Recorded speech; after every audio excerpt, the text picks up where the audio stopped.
தங்கமுன்னு ஊரு ஒன்ன மேல தூக்கி வைக்கும், திண்டுக்கல் பூட்டு 2 மாட்டி பூட்டி வைக்கும், விட்டுவாடி ராசாத்தி. அந்த 4 பேர் மட்டும் என் கையில கிடைக்கட்டும், அப்புறம் இருக்கல உங்களுக்கு.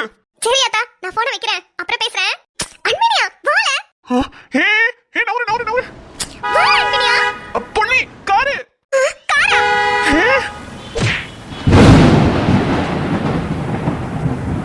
என்னை தூக்கி வளர்த்த நீ அனாதையாக்கி போகிறாய். தைரியங்கள் போனதே கூட யாரினே.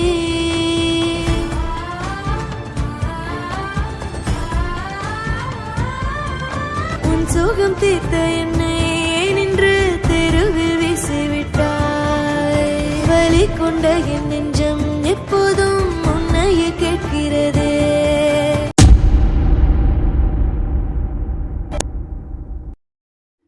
பொன்னி பொன்னி எந்திரி பொன்னி. பொன்னி சார், காரை பார்த்து ஓட்டிட்டு வர மாட்டீங்களா? இஷ்டத்துக்கு ஓட்டிட்டு வரீங்க. என்ன ஃபிளைட் ஓட்டுறோன்னு நினைப்பா? ஐயோ இல்லைங்க, நான் ஒரு டென்ஷன்ல. பொன்னி பொன்னி எந்திரிமா. பொன்னி சார், சார் அவளுக்கு தலையில அடிபட்டிருக்கு சார். சீக்கிரம் ஆஸ்பத்திரி கூட்டிட்டு போலாம் சார். வாங்க சார். சரிப்பா, நீ காரை ஓபன் பண்ணு, நம்ம கூட்டிட்டு போலாம். Okay sir. அண்ணா, எங்களை தேடி ஒரு பொண்ணு ஒரு பையனும் வருவாங்க. வந்தா பக்கத்துல இருக்க ஆஸ்பத்திரிக்கு போயிட்டோன்னு மட்டும் சொல்லிருக்கேன். சரிப்பா, நான் சொல்லிக்கிறேன், நீங்க போங்க. சரிண்ணா. சார் வாங்க சார்.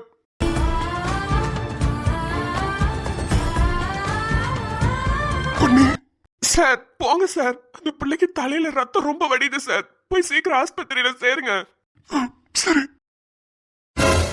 இந்த போன் யாருது? அந்த சாரோட தான் இருக்குமோ? ஆமா, அவர்தான் இடிச்ச வேகத்துல வேகமா வந்து இறங்கினாரு. அப்பதான் அந்த போனு அவர் கையில இருந்து கீழே விழுந்துச்சு. ஆனா நல்லா நொறுங்கி போச்சே. சரி, அவர் வந்து கேட்டாருன்னா கொடுப்போம், இங்கே வச்சுக்கிடுவோம். அடுத்த நிமிஷம் நிச்சயம் இல்லாத வாழ்க்கையா இருக்கு. பாவம் அந்த பொண்ணு அவ்வளோ நேரம் நின்று நம்ம கிட்டதான் ஐஸ்கிரீம் வாங்கி சாப்பிட்டுக்கிட்டு இருந்துச்சு. ஒரு நொடியில இப்படி திரும்புறதுக்குள்ள அந்த கார்கார வந்து இடிச்சு போட்டான். தலையில எல்லாம் ஒரே ரத்தம். பாக்குற எனக்கே மனசுக்கு படப்படன்னு வருது. அவங்க குடும்பத்தாருக்கு தெரிஞ்சா எவ்வளோ கஷ்டப்படுவாங்க. கடவுளே, அந்த பிள்ளைக்கு ஒன்னும் ஆகக்கூடாது. நல்லபடியா அந்த பிள்ளை பொழைச்சு வரணும். நீதான் அந்த பிள்ளைய காப்பாத்தணும். சார் சார் இருங்க சார், நான் போய் டாக்டர் கூட்டிட்டு வரேன். தம்பி, டாக்டர் வராரு. சார் என்னாச்சு? சார் கார் இடிச்சு கீழே விழுந்துட்டா சார். கொஞ்சம் என்னன்னு பாருங்க. ஆக்சிடென்டா? போலீஸ்க்கு இன்ஃபார்ம் பண்ணிட்டீங்களா? எஃப்ஐஆர் போட்டதுக்கு அப்புறம் தான் எங்களால ட்ரீட்மெண்ட் ஸ்டார்ட் பண்ண முடியும். சார் சார் ஆக்சிடென்ட்லாம் இல்ல சார், தெரியாம கீழே விழுந்துருச்சு ரோட்ல, வேற ஒண்ணும் இல்ல சார். சீக்கிரம் சார் என்னன்னு பாருங்க சார். இல்ல, இது கீழே விழுந்த மாதிரி தெரியல, இது ஆக்சிடென்ட் மாதிரி தான் இருக்கு. சார் ஆக்சிடென்ட்ல இல்ல சார், கீழே தான் சார் விழுந்துச்சு கிராஸ் பண்ணும் போது தெரியாம. கொஞ்சம் பாருங்க சார். சரி, ஃபர்ஸ்ட் எய்ட் கொடுக்கறதுக்கு கூட்டிட்டு போறோம். ஆனா ப்ளீஸ் போலீஸ்க்கு இன்ஃபார்ம் பண்ணுங்க. சரிங்க சார். சீக்கிரம் sir, please sir. Nurse sir, இமிடியேட்டா ஃபர்ஸ்ட் எய்ட் அரேஞ்ச் பண்ணுங்க. தலையில நிறைய பிளட் லாஸ் ஆயிருக்கு. என்ன பிளட் குரூப்னு பார்த்துட்டு நம்ம ஹாஸ்பிட்டல்ல பிளட் அவைலபிலிட்டி இருக்கானு செக் பண்ணுங்க. எஃப்ஐஆர் கேஸ் போட சொல்லியிருக்கேன். It seems to be an accident case. FIR போட்ட ரிப்போர்ட் வந்ததுக்கு அப்புறம் மட்டும் அடுத்த ட்ரீட்மெண்ட்டை ப்ரொசீட் பண்ணுங்க. Okay sir. சீக்கிரம் ஃபாஸ்ட் ஸ்ட்ரெச்சர் ரெடி பண்ணுங்க. Okay sir. மாரா, இங்க தானடா நின்னுக்கிட்டு இருந்தாங்க. அன்பினியா ஜூஸ் கூட குடிச்சிட்டு இருந்தானே. ஆமா இல்ல, இங்க தான் நின்னுட்டு இருந்துச்சுங்க. அதுக்குள்ள எங்க போச்சுங்கன்னு தெரியலையே. ஒருவேளை காபி குடிக்கிறதுக்கு உள்ள எதுவும் போயிருப்பாங்களோ? இந்த கடையில போய் காப்பி குடிக்கிறாங்க. இருக்காது. நீ எதுக்கும் அந்த அண்ணன்ட்ட கேளு. சரி. அண்ணே. சொல்லுமா. இல்லண்ணே, இங்க ஒரு பையனும் பொண்ணும் நின்னுட்டு இருந்தாங்க. அந்த பையன் கூட கையில ஜூஸ் வச்சு குடிச்சிட்டு இருந்தானே, அவனை பாத்தீங்களா? ஆமாமா, அவங்கள தேடிதான் வந்தீங்களா? ஆமாங்கண்ணே, இங்கதான் நிக்கிறேன், சீக்கிரமா வாங்கன்னு சொன்னாங்க. நாங்க பானிபூரி சாப்பிட போயிட்டோம். அத வந்து பார்த்தேன், 2 பேரையும் ஆளக்கானா. ஐயோ, அந்த கொடுமையை ஏமா கேக்குற? என்னாச்சுன்னு? அந்த புள்ள என் கடையில தான் ஐஸ்கிரீம் வாங்கி சாப்பிட்டுட்டு இருந்துச்சு. யாரையோ பாக்கணும்னு சொல்லிட்டு வேகமா கிராஸ் பண்ணுச்சுமா. கார்கார வந்து பயங்கரமா இடிச்சு விட்டாமா அந்த புள்ளைய. தலையில எல்லாம் ஒரே ரத்தம். இடிச்சு கார்காரன்னு அவன் கார்லயே கூட்டிட்டு போயிருக்காமா. அந்த தம்பி சொன்னுச்சு, ஒரு பையனும் ஒரு பொண்ணும் எங்களை தேடி வருவாங்க, அவங்க வந்தாங்கன்னா பக்கத்துல ஹாஸ்பிட்டலுக்கு போயிட்டோன்னு சொல்லிருங்கன்னு சொல்லிட்டு தாமா போச்சு.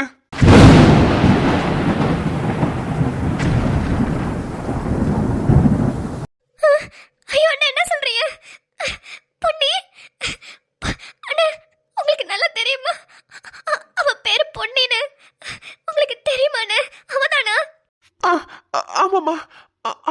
பையன் கூட பொண்ணே எந்திரி பொண்ணுன்னு தான் அழுதுச்சு.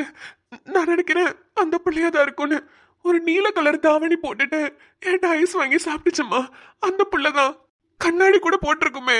ஐயோ பொண்ணுக்கு என்ன தெரியலையே. அள்ளி சீக்கிரமா நம்ம போலாம். என்னன்னு போய் பார்க்கலாமா? மாறா மாறா எனக்கு ரொம்ப பயமா இருக்கு மாறா. பொண்ணுக்கு ஒன்றும் ஆயிடாதுல. எனக்கு ரொம்ப பயமா இருக்குடா. ஏ ஒன்னும் ஆகாதடி. நீ வா நம்ம போய் என்னன்னு பார்க்கலாம்.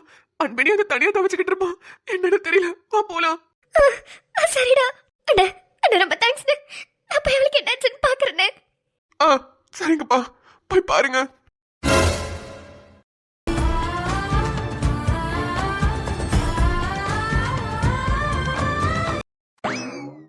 ஏடா காலை மடக்கி உட்காரதுக்கு கஷ்டமா இல்லையா உனக்கு? சேர்ல மேல ஏறி உட்கார்றது. வலியெல்லாம் இல்லாத்தா, எல்லாம் போயிருச்சு. ஆமா இன்னொரு கால் எப்ப வருமா? இப்பதான் பிளைட் ஏத்தி விட்டுருக்காங்க. இன்னும் 10 நாள்ல வந்து சேர்ந்துரும். ஏலே சொல்லு. ஆத்தா தெரியல. அதெல்லாம் எங்க வைக்கிறது? காலை முழுக்க எப்படி ஒத்த காலோட போயிட வேண்டியதுதான். நீ இருப்பல உனக்கு என்ன? ஏற்கனவே வேலை வெட்டிக்கு போகாத பையதானே. பொண்டாட்டிய சம்பாதிக்க விட்டுட்டு ஜாலியா வீட்டுல உட்காந்துங்களா தானே நினைச்சிட்டு இருக்கிறவன். எது? கல்யாணம் புதுசுல அப்படித்தானே இருந்த. கஷ்டப்பட்டு இந்த வீராப்புல உன்னைய மாத்துச்சு. அது பேச்ச கேட்டுட்டு நல்லபடியா வேலைக்கு போயிட்டு இருந்த. இப்ப காலை வெட்டி உட்கார வச்சுட்டாங்களா? மறுபடியும் ஜாலியா சுத்திக்கிட்டு இருக்கிற நீயே. யாத்தா நானே என்ன வேலை பண்றதுன்னு தெரியாம தான் கடந்தேன். ஆதித்யா சார் தான் போலீஸ் வேலைக்கு சேர்த்து விட்ட. இல்லே நீ போலீஸால? சோ ஊர் காவல் படைன்னு சொல்லுவாங்கல்ல, அந்த வேலை. போலீஸ் எல்லாம் கிடையாது. அதானே ஓ மூஞ்சிக்கு ஏன் போலீஸ் வேலை தரான்? ஓ மூஞ்சிக்கு வீராப்புள்ளைய கொடுத்ததே பெரிய விஷயம். ஆனா ஆத்தா இப்ப தெரியுது எப்படி தாத்தா அல்பாயுஸ்ல போய் சேர்ந்தாருன்னு. உன் வாயை வச்சுக்கிட்டு நீ சும்மா இருக்க மாட்டீல. சும்மா இல்லாம அந்த ஆள் கிட்ட ஏதாவது வார்த்தையை விட்டுருப்ப. அதான் அந்த ஆள் அல்பாயுஸ்ல ஒரேடியா போய் சேர்ந்து விட்டாப்ல. ஏலே போலாங்கிட்ட. உனக்கு என்ன தெரியும் யாழ பத்தி? ஆளா? ஆமா யாழு என் புருஷன்.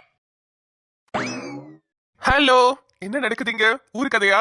ஐயா வாயா. ஆமா சார், பொழுது போல அதான் கிளவிட்டு பேசிட்டு இருக்கிறேன். சார் இருங்க, சேர் எடுத்துட்டு வரேன். அட வேம்பு உட்காருங்க. அம்மா நீங்க எதுக்கு தரையில உட்காந்துருக்கீங்க? சேர்ல உட்கார வேண்டியதானே? கஷ்டம் ஒண்ணும் இல்ல சார். ஆத்தா கீழே உட்காந்துருக்குது, நான் எப்படி சேர்ல உட்கார முடியும்? ஆமா ஆமா ரொம்ப பாசக்கார பையதான். ஆத்தா என்ன இப்படி சொல்லிட்டீங்க? நீங்க கீழே உட்காந்துருக்கீங்கன்றதுக்காக வேம்பு எப்படி தரையிலே உட்காந்துருக்காரு பாருங்க. அதெல்லாம் ஒண்ணும் இல்லையா, நீ வேற. அவன கீழே எந்திரிச்சு உட்கார சொல்லி டாக்டர் பழவ சொல்லிருக்காங்க. அதுக்குதான் அந்த பையன் கீழே உட்காந்துருக்கான். இவனாது எனக்காக கீழே உட்காரதாவது. நல்ல நாளிலே உட்கார மாட்டான். இதுல கால் ஒடிஞ்சு போச்சு. இப்ப எங்கிட்டு போய் உட்கார போறான்? வேம்பு ஆமா சார். சார் ஒரு செகண்ட்ல நீங்க ரொம்ப நல்லவரு, பெரியவங்களுக்கு மரியாதை கொடுக்கறவருன்னு நினைச்சிட்டே வேம்பு. Sorry sir. ஏன் சார்? சார் உட்காருங்க சார், சேர் எடுத்துட்டு வரேன். யோ உடியா கீழே உட்காருவோம். என்னப்ப? சார் இது போலீஸ் ஸ்டேஷன், நீங்க டிசிபி. அதெல்லாம் கேஸ் வரும்போது பாத்துக்கலாம்யா. இப்ப என்ன இருக்கு? கேஸும் வரல, ஒரு சாசும் வரல. உட்கார வேண்டியதானே? சார் எங்களுக்கு மட்டும்தான் இது போலீஸ் ஸ்டேஷன் மாதிரி தெரியலன்னு நினைச்சேன். போலீஸ் உங்களுக்கே தெரியலையா சார்? நீங்க பண்ற அக்கப்போரெல்லாம் பார்த்தா சத்தியமா இது போலீஸ் ஸ்டேஷன் மாதிரியால தெரியுது. அதுவும் டிசிபியோட ஆபீஸ். உங்க கூட சேர்ந்து நீங்க பேசுற தமிழ் மாதிரியே நானும் பேசுறல. ஐ சாமி நம்ம பாஷை பேசுது. அது ஒண்ணும் இல்ல சார், நம்ம அட்மின் வாய்ஸ் கொடுக்கும் போது மாத்தி வாய்ஸ் கொடுக்க சிரமமா இருக்குதான். அதான் எல்லாத்துக்கும் ஒரே மாதிரி கொடுத்துறாங்க மறந்து போய். பரவாயில்ல இதுவும் நல்லா தான் இருக்குது. ஐயா என்னாச்சு? சுடர் வரலையா? ஐயோ ஆத்தா அந்த கதையை ஏன் கேக்குறீங்க? சுடரம்மா கிட்ட தெரியாம சொல்லிவிட்டேன் உங்களை அரெஸ்ட் பண்ணத. நைட் எனக்கு சோறு போட மாட்டேன்னு சொல்லிட்டாங்க ஆத்தா. ஏமா உங்களை அரெஸ்ட் பண்ணி விட்டனா? யார கேட்டு நீ என் ஃப்ரெண்ட் அரெஸ்ட் பண்ண, எதுக்கு அரெஸ்ட் பண்ணன்னு சொல்லி என்ன வெச்சு செஞ்சுட்டாங்க. எவ்வளவோ சொன்னேன், அவங்களோட பாதுகாப்புக்காக தான் இங்க கூட்டிட்டு வந்து வச்சிருக்கேன். நாளைக்கு நீலாம்பரிக்கு கண் முழிச்சு அவளுக்கு விஷயம் தெரிஞ்சு தேவையில்லாம ஆத்தாவை ஏதாவது பண்ணிட போறான்ற பயத்துலதாமா பண்ண அப்படின்னு சொன்னா கேட்கவே மாட்டாங்க. இன்னும் கொஞ்ச நேரத்துல உங்களுக்கு சாப்பாடு எடுத்துட்டு வருவாங்க பாருங்க. அப்புறம் ஆத்தா நல்லா தூங்குனீங்களா? சாம தூக்கம் சாமி. ஐயோ அடிச்சுக்கவே முடியாது. என் புள்ள பொண்ணி ஊருக்கு போனதுல இருந்து எனக்கு சரியாவே தூக்கமே இல்ல. அந்த புள்ளையவே நினைச்சுக்கிட்டு படுத்தே கிடப்பேன். அந்த புள்ள அங்க போய் என்ன பண்ணுதோ, தூங்குச்சோ, நல்லா சாப்பிட்டுச்சோ ஒன்னும் தெரியலையேன்னு படுத்தே கிடப்பேன். இந்த நீலாம்பரிய ஒரு போடு போட்டனா அதுல இருந்து நல்ல தூக்கம் வருதுல. ஒரு மாதிரி மனசார நிம்மதியா இருக்குது. நீலாம்பரிக்கு தான் ஆபரேஷன் நடந்துட்டு இருக்கு, அங்க போயிட்டு தான் வரேன். இருக்கட்டும். ஒரு வயசுல பெரியவளா அவ நல்லா இருக்க கூடாதுன்னு நான் நினைக்க கூடாதுதான். ஆனா அவ நினைச்சாலா மத்தவங்கள நல்லா இருக்கட்டும்னு. அதான் சாமி எடுத்து சொருவி புட்டேன். பைப்ல ஹோச சொருவின மாதிரி இவ்வளவு சாதாரணமா சொல்றீங்க ஆத்தா? ஆமாயா. ஐயா அப்புறம் சொல்ல மறந்துவிட்டேனே, வேம்பே பொண்ணுக்கு போன் போட்டு கொடுத்துச்சு. அப்படியா? பேசிட்டீங்களா? என்ன சொன்னாங்க பேத்தி? அவங்க நல்லா இருக்காளாமா. நல்ல சாப்பாடு கிடைக்குதான், வேலைக்கு நல்லா சாப்பிட்டுக்கிறா. இன்னைக்கு ஏதோ ஞாயிற்றுக்கிழமைன்னு வெளியே சுத்த போயிருச்சுங்க. பொன்னி, அன்பினியா, மாறன்மொழி, அள்ளி எல்லாரும் சேர்ந்து சுத்திக்கிட்டு இருக்குங்க. புள்ள குரலை கேட்டோனதாயா எனக்கு உசுரே வந்தது. எப்போதும் புள்ள பேசுச்சுன்னா அது குரல்லே கண்டுபிடிச்சிருவேன் அது எப்படி இருக்கு, என்ன பண்ணிக்கிட்டு இருக்குன்னு. ஆனா புள்ள குரல்லே தெரிஞ்சது, நல்ல சந்தோஷமா அது அங்க நிம்மதியா இருக்குன்னு.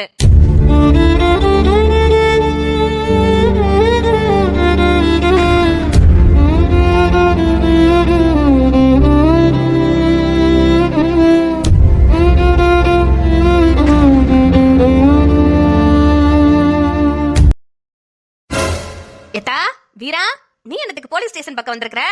வா வீரா, ஆத்தாவை பார்க்க வந்தியா? நைட்டே சொல்லிட்டு கிடந்தியே ஆத்தாவை பார்த்தே ஆகணும்னு. வீரா உட்காருமா. இல்ல இருக்கட்டும்னு. என்னாச்சுமா வீரா, ஏன் ஒரு மாதிரி இருக்க? இல்ல ஒன்னும் இல்லன்னு, அத்தாவை எப்படி பாக்குறதுக்கு கஷ்டமா இருக்கு. அதான் தான் நானும் சொல்றேன், கஷ்டமா இருக்குல்ல, வீட்டுக்கு போ, பிறகு பேசிக்கலாம். ஆத்தா, நீங்க எதுக்கு வீராவை இப்படி விரட்டுறீங்க? அது ஒண்ணும் இல்லையா, வயசு புள்ள இந்த மாதிரி போலீஸ் ஸ்டேஷனுக்குலாம் வந்துட்டு போலாமா, நல்லாவா இருக்குது. நான் என்ன வீராவை அரெஸ்ட் பண்ணி தெருவா இழுத்துட்டு வந்தேன்? அவங்க உங்களை பாக்குறதுக்கு தானே வந்தாங்க.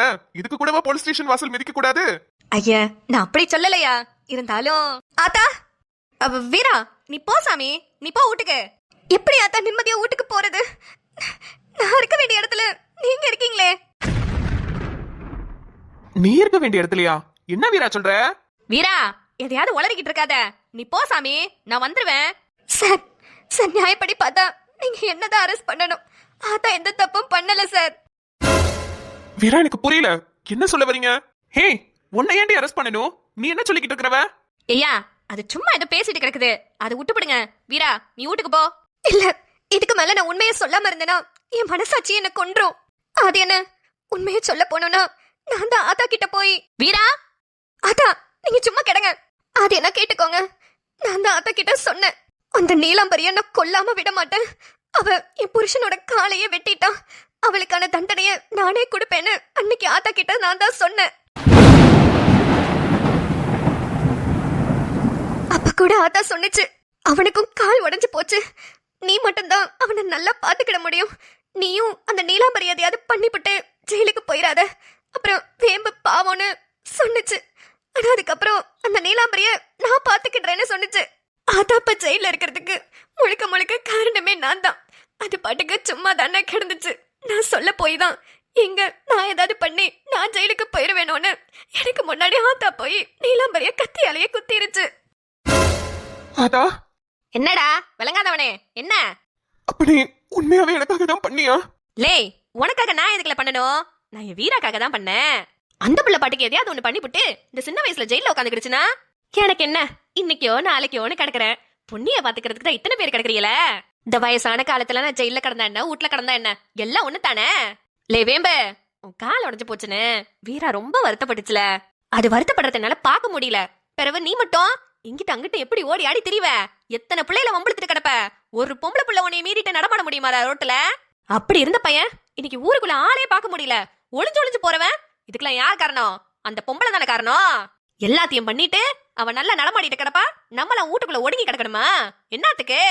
அதுக்குதான் எடுத்து சோரிமை போட்டோம்ல, சாவணும்னு தான் இருக்கேன், செத்து தொலைய மாட்டாளே. ஐயோ ஆத்தா ஆத்தா, வீரா நான் எதுக்குமா இருக்கேன்? இந்த அண்ணனை நம்ப மாட்டியா நீ? என்ன உங்களுக்கே நல்லா தெரியும், சொல்ல போனா உங்ககிட்டதான் அவன் நேரடியாவே வந்து சொன்னா, இவக காலை வெட்டினது அவதானே ஒத்துக்கிட்டா. ஆனா அப்ப எங்கனே போச்சு உங்களோட சட்டம்? உங்களால அவளை அரெஸ்ட் பண்ண முடிஞ்சுதானே? ஒரு உயிரோட மதிப்பு அவ்வளவுதானே? அப்ப கூட நீங்க என்ன சொன்னீங்க, இந்த விஷயத்துக்கு நான் அரெஸ்ட் பண்ணனா கண்டிப்பா அவ இதெல்லாம் ஒரு விஷயமே இல்லைன்னு 1 மணி நேரத்துல அவ கிட்ட இருக்கிற பவரை யூஸ் பண்ணி வெளியே வந்துருவான்னு சொன்னீங்கல. அப்ப என் புருஷன் அவரு எனக்கு கட்டின தாலியோட மதிப்பு அவ்வளவுதானே? வீரா நீ என்ன பேசிக்கிட்டு இருக்க? இப்படியே அவங்க தப்பு பண்றதும் நம்ம தண்டனை அவங்களுக்கு கொடுக்கறதும், பிறகு நம்ம கொடுத்த தண்டனைக்கு நம்ம மறுபடியும் ஜெயிலுக்கு போறதும், இது இப்படியே தொடர்ந்துகிட்டே தான் வீரா இருக்கும். அதனால தானே நான் பேசாம இருக்கிறேன். வீராமா, நீ கேட்ட கேள்விக்கு என்கிட்ட பதில் இல்லம்மா. இப்ப வரைக்கும் இந்த சாக்கடையான சட்டத்துக்கு கீழே தான் நானும் வேலை பார்த்துக்கிட்டு இருக்கேன். அதுக்கு நானும் அப்பப்ப வருத்தப்பட்டுக்கிட்டு தான் இருக்கேன். ஆனா எனக்கு வழி தெரியல. நான் ஒருத்த மட்டும் என்ன பண்ண முடியும்? அண்ணா சத்தியமா நான் உங்களை தப்பு சொல்லலன்னு, ஆனா ஏன் நிலைமையில இருந்து யோசிச்சு பாருங்கன்னு, எனக்கு எப்படி இருந்திருக்கோன்னு. அதனால தானே நான் ஆத்தா கிட்ட அன்னைக்கு சொல்லிட்டு இருந்தேன். நான் சொன்னதை கேட்டு ஆத்தா நான் எதுவும் பண்ணிட போறேன், எனக்கு எதுவும் பிரச்சனை வந்துடக்கூடாதுங்கிறதுக்காக அவங்க இறங்கிட்டாங்கன்னு. பரவாயில்லம்மா, ஆத்தா பண்ணது ஒரு வகையில நல்லதுதான். ஆத்தாவை நாங்க போலீஸ் ஸ்டேஷன்ல பத்திரமா பாத்துக்குவோம். கேட்டு பாரு, ஆத்தா உண்மையாவே சந்தோஷமா இருக்காங்க இங்க. ஆனா என் மனசாட்சி உறுத்தும் இல்லன்னு வீராப்ல அவன் அதை மட்டுமா செஞ்சா, எல்லாத்துக்கும் சேர்த்துதான் அவளுக்கு காப்பு வச்சிருக்கிறேன். பொன்னிய இங்க இருந்து பிளான போட்டு அனுப்பியிருக்கா. என் பேத்தியவே வச்சுட்டான சும்மா கிடப்பேனா நானே? நான் பெத்த பையன் இந்த பொன்னியோட அப்பங்காரன். அவனையே வேணான்னு சொல்லிட்டு இத்தனை வருஷமா பார்க்காம இருந்திருக்கிறேன். யாருக்காக? பொன்னிக்காக தானே. பிறவு கண்ணுக்கு நீ பிளான போட்டு இங்க இருந்து கிளப்பி விட்டுருக்கா கராத்தே டோர்னமெண்ட்னு. அவளை எல்லாம் சும்மா விடலாமா? நீ ஒண்ணு வருத்தப்படாத கண்ணு. இங்கரு தாத்தாக்கு ஏதாவது நீ செய்யணும்னு நினைச்சின்னு வச்சுக்கோ. மத்தியானத்துக்கு சங்கரா மீன் குழம்பு வச்சு கெண்ட மீனை வறுத்து கொண்டா. என்ன எல்லாம் சோகமாயிட்டீங்க? சந்தோஷமா கொண்டாடுவோம். அந்த நீலாம்பரிக்கு அங்க ஆபரேஷன் நடக்கட்டும். நம்ம ஜாலியா இருப்போல. என்ன வீரா, சரிதானே? ஓடு ஓடு போய் குழம்பு வச்சு கொண்டா போ. இங்கரு இதுக்கப்புறம் உனக்கு இதுதான் வேலை. அடிக்கடி நான் சோறு கேட்பேன். நல்ல ருசியா சமைச்சு கொண்டு வா. என்ன லே சீரிங்கல்ல, என்ன மூஞ்ச நம்ம கரண்ட் கம்பியில சாக்கடிச்ச மாதிரி வச்சிருக்கிறிய? இங்க இருங்க, மீன் குழம்பு மீன் வறுவல்லாம் வேணுங்கிறவங்க நல்ல பல்ல காட்டி சிரிக்கணும். இப்படி மூஞ்ச வச்சுக்கிட்டு இருக்கிறவங்களுக்கு மீன் முள்ளு கூட தரமாட்டேன். அதானே எல்லாம் சோத்துக்கு செத்ததுக்கு தானே. சோறுன்னோனே பல்ல காட்டுறத பாரு.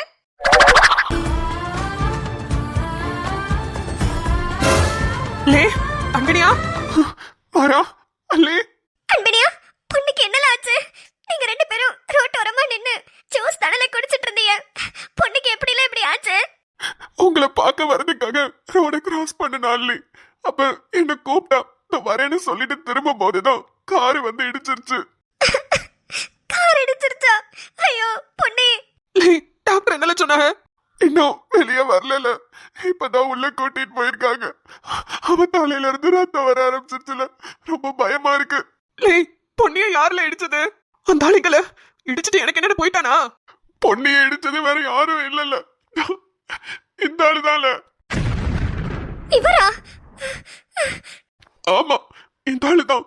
பிரேக் கூட போட முடியாத அளவுக்கு அவ்வளவு ஸ்பீடா வந்தான். நான் தான் அங்கதான் இருந்தேன்ல, நான் தான் பார்த்தனே. அன்பனியா, இந்த ஆளுக்கு ஏற்கனவே பொண்ணு மேல ரொம்ப காண்டு. வேணுனே தான் அந்த ஆளு இடிச்சிருப்பாரு. சார் அப்படி என்ன சார் நாங்க உங்களுக்கு பாவம் பண்ணோம்? இல்ல எங்களை கூட விட்டுருங்க. அது பொன்னி, அவ என்ன சார் பாவம் பண்ணா சொல்லுங்க. எப்ப பாரு அவளை கூப்பிட்டு திட்ட வேண்டியது. அவ பண்ணாத ஒரு தப்புக்கு அவளை ரொம்ப பேச வேண்டியது. அன்னைக்கு அவளோட 98 மார்க்குக்கு 58 மார்க் வாங்கியிருக்கான்னு போய் சொல்லி அவளை எவ்வளவு பேச்சு பேசுனீங்க நீங்க. இதெல்லாம் நீங்க எதுக்கு பண்றீங்க சொல்லுங்க. சார் நீங்க வேணுனே தான் பொண்ணு என்னமோ பண்ணிட்டு இருக்கீங்க. உங்களுக்கு கையெடுத்து கும்பிட்டு கேட்டுக்கிறேன் சார். எங்களுக்கு எங்க பொண்ணு உசுரோட வேணும் சார். எங்களுக்கு உங்க கோச்சிங்கும் வேணும், உங்க படிப்பும் வேணும். பொண்ணுக்கு நல்லானதுக்கு அப்புறம் நாங்க இங்க இருந்து போயிடுறோம். எங்களை விட்டுருங்க சார். இல்ல, இதுக்கு முன்னாடி நான் பொண்ணைய திட்டினதெல்லாம் வேணும் தான் திட்டினேன்னு ஒத்துக்கிறேன். ஆனா ஆனா சத்தியமா நான் காரை விட்டலும் அவ மேல ஏத்தல. சத்தியமா சொல்றேன், நான் அது வேணும்னு பண்ணல. யோ, அப்ப இதுக்கு முன்னாடி நீ வேணும் தான் பொண்ணைய திட்டிருக்க. அப்ப நீ இதெல்லாம் பிளான் போட்டுதான் பண்றியா? நீ எதுக்கு பொண்ணைய திட்டின அத முத சொல்லு. அது வந்து அது hello excuse me sir. Sir பொண்ணு எப்படி சார் இருக்கா? சார் அவன் நல்லா இருக்காளா? கண் முடிச்சிட்டாளா? எதுக்கு எல்லாரும் இப்ப கத்திட்டு இருக்கீங்க? என்ன ப்ராப்ளம் உங்களுக்கு? இப்பதான் பொண்ணுக்கு ட்ரீட்மெண்ட்டே ஸ்டார்ட் பண்ண போறோம். போலீஸ்க்கு கம்ப்ளைண்ட் கொடுக்க சொன்னேனே, கொடுத்துட்டீங்களா? அப்புறம் அந்த பேஷண்ட் பேர் என்ன? பொன்னியா? அவங்களோட பேரண்ட்ஸ் இங்க வர சொல்லுங்க. ஆபரேஷன் பண்றதுக்கு அவங்க சைன் பண்ணட்டும். சார் பொண்ணுக்கு அம்மாவும் கிடையாது அப்பாவும் கிடையாது சார். வலி கொண்ட என் நெஞ்சம் எப்போதும் உன்னையே கேட்கிறதே. அடிகள் பட்டெழும்ப உடம்பில் சக்திகள் குறையுதே. நம்பிக்கை நானும். அவங்க கார்டியன் யாராவது இருப்பாங்கல்ல, அவங்கள வர சொல்லுங்க. சார் நாங்க ஸ்டூடெண்ட்ஸா இங்க படிக்க வந்தோம் சார். கார்டியன்னா அவளுக்கு அவங்க பாட்டி மட்டும்தான். அவங்களும் ஊர்ல இருக்காங்க சார். அவங்களுக்கு என்ன விஷயம் தெரிஞ்சா தாங்க மாட்டாங்க சார். அப்போ கார்டியன் யாராவது வேணுமே ஆபரேஷன் பண்றதுக்கு. அப்ப யாரு கார்டியனா சைன் போடுவா? நான் போடுறேன் சார். அந்த பொண்ணுக்கு ஆபரேஷன் பண்ணுங்க. அதுக்கு அப்பான்ற இடத்துல, அதாவது கார்டியனுங்கிற இடத்துல நான் சைன் போடுறேன். என்னுயிரணுவின்